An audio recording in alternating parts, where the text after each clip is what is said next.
What you manifest in your mind, you can bring to reality. Boom! What's up, everybody? Bohemian Rhapsody out in theaters. I've been looking forward to this movie, and I went and saw it in IMAX, which is good because you want a theater with really good sound, because that is one of the best parts of this movie is the music. I have to say that I did not like this movie overall.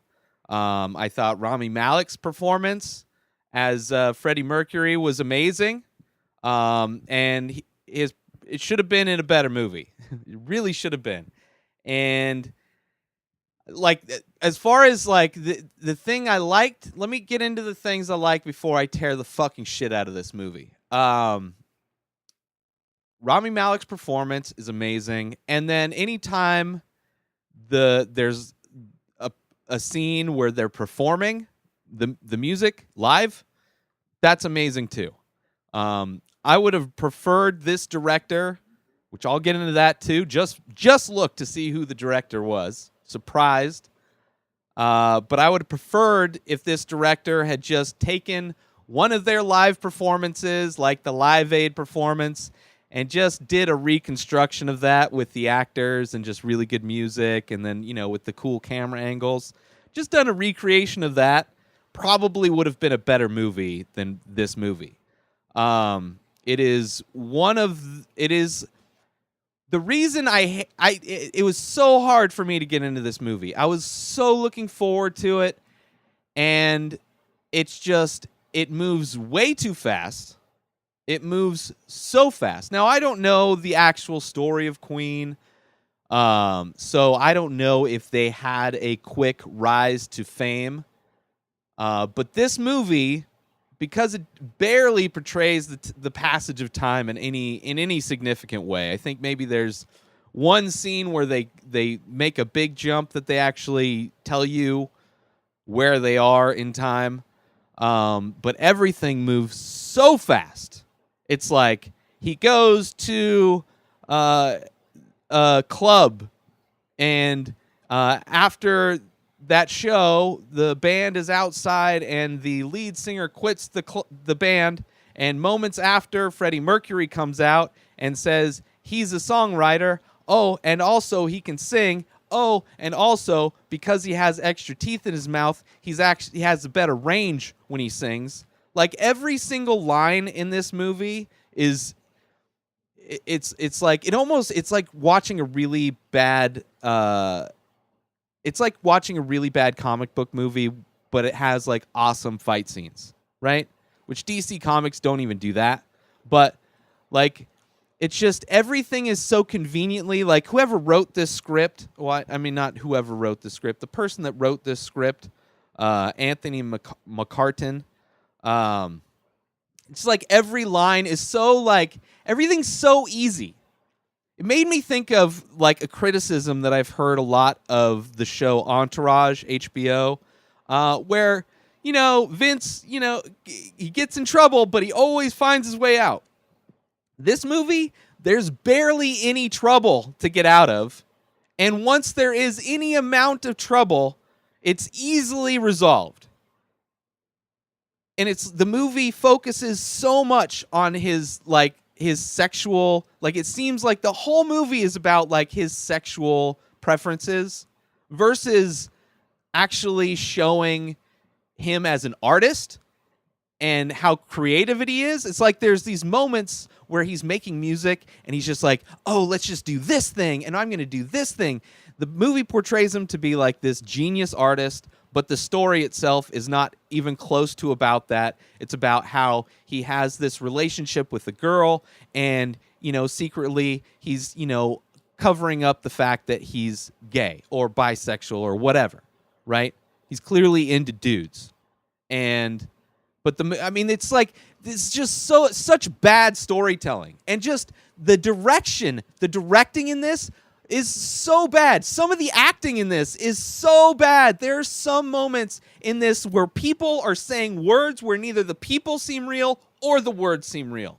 But then it cuts to like a really awesome music sequence where you get to hear a part of a really good song, which is just all a tease. Like, the whole movie is just a tease for the last scene. Even the opening of this movie is a tease for the last scene, which is kind of like, it's a scene where they're playing Live Aid, which is, this big concert. They got back together, and that scene is amazing. Like, the movie is worth watching for that scene only. I mean, if you're going to go watch this movie, you're going through this 2-hour-long journey to hopefully get to that last scene, where it pays off, because the whole time, like, those are my favorite parts anytime they start playing music.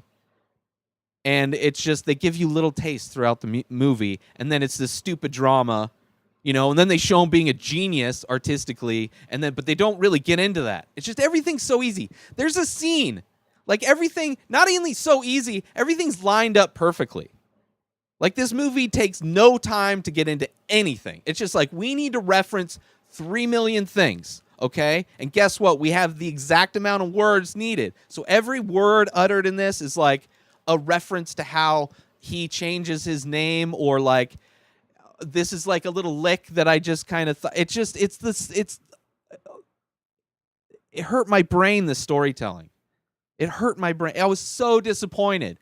So disappointed.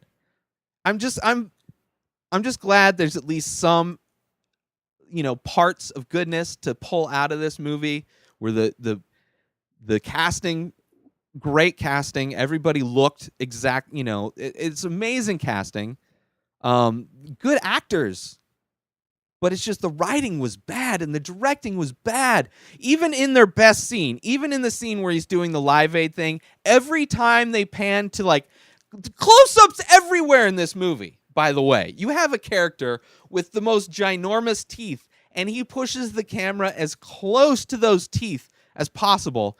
And even in, like, they're playing this giant Wembley arena that's supposed to be broadcast everywhere. Never does he cut to, like, the other places being broadcast. Instead of that, there's some really cool shots up on stage floating in, big wide shots of the stadium.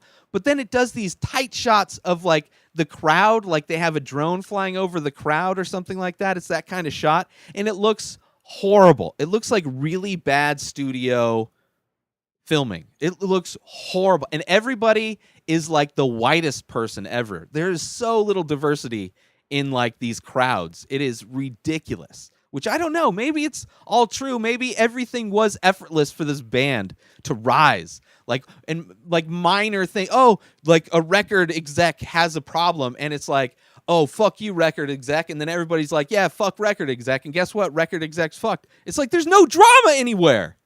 This movie is too easy. Everything was so easy for the band Queen. They had an amazing artist. They all ended up getting along. They had, like, minor riffs.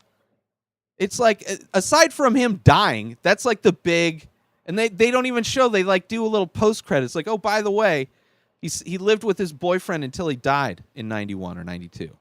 It's just, I wish this movie it deserved to be better. Performances deserve to be in a better movie. Oh, and Bryan Singer directed it. So the guy who did good comic book movies. They're all like ridiculously, brutally average. Like, so much of this movie is brutally average. If not for the music and the performance by, what's his name again? Rami Malek. His performance was amazing. And Mike Myers, when you get angry, it's Shrek is angry with a really bad beard. There was so much of this movie that pissed me off, but at least I got to see it on a big screen with great sound, and at least that end scene was kind of worth it. But it's really disappointing. So much of it's disappointing.